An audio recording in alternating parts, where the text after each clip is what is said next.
गुरु प्यारी सास संगत जी, प्यार से कहिए धन निरंकार जी। आशा करती हूँ आप सभी सतगुरु माता जी के आशीर्वाद से बहुत खुश होंगे। दासी आपके लिए एक नई साखी लेके आई है।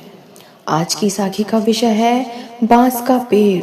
संतो जी, यह साखी संत और शिष्य के प्यार की है और उनकी समझदारी की है। तो चलिए संतो जी, इस साखी का आनंद लेते हैं और सीखते हैं कि हमें इस साखी से क्या शिक्षा मिलती है। एक संत अपने शिष्यों के साथ जंगल में जा रहे थे। ढलान पर गुजरते समय अचानक से शिष्य का पैर फिसला और वह तेजी से नीचे की ओर लुढ़कने लगा। वह एक खाई में गिरने ही वाला था कि तभी उसके हाथ में बांस का एक पौधा आ गया। उसने बांस के पौधे को मजबूती से पकड़ लिया और वह खाई में गिरने से बच गया।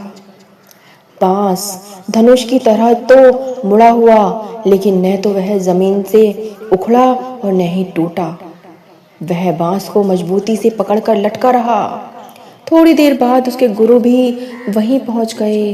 उन्होंने हाथ का सहारा देकर अपने शिष्य को ऊपर खींच लिया और दोनों अपने अपने रास्ते आगे चलने लगे।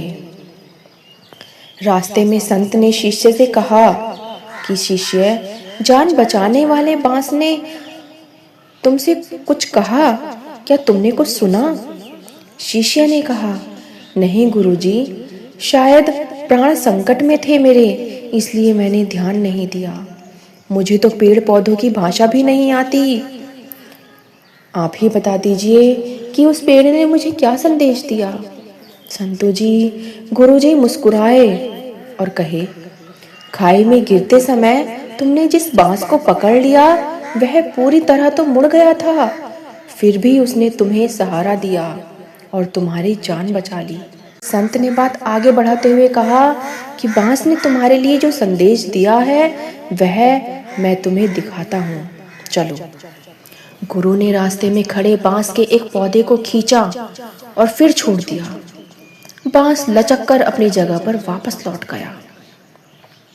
गुरुजी बोले कि बेटा, हमें बांस के इस लचीलेपन की खूबी को अपनाना चाहिए। तेज हवाएं बांसों से झुरमुट को झकझोर कर पूरी तरह से उखाड़ने की कोशिश तो करती हैं, लेकिन वह आगे पीछे डोलता है पर अपनी मजबूती से धरती में हमेशा जमा रहता है। कितनी भी तेज आंधी तूफान चले, कितना भी बारिश हो, लेकिन बांस अपनी मजबूती धरती में जमाए रखता है। चाहे वह कितना भी हिले डुले, कितना भी नीचे मुड़ जाए, लेकिन अपनी मजबूती जमीन पर बनाए रखता है और वापस अपनी जगह पर आ जाता है।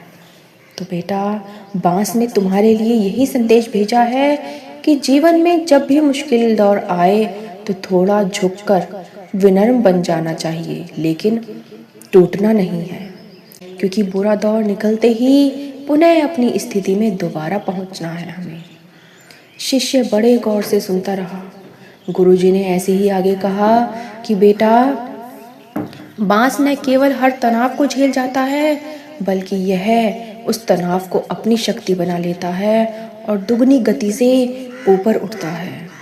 बांस ने कहा है कि तुम अपने जीवन में इसी तरह लचीले बने रहना।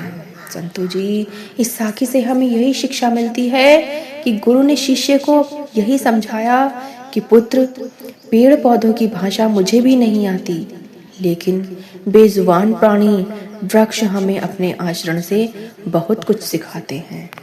तो संतो जी, यह गुरु और शिष्य की साखी आपको कैसी लगी, कमेंट में ज़रूर बताएं और दासी के चैनल को लाइक शेयर सब्सक्राइब कीजिए।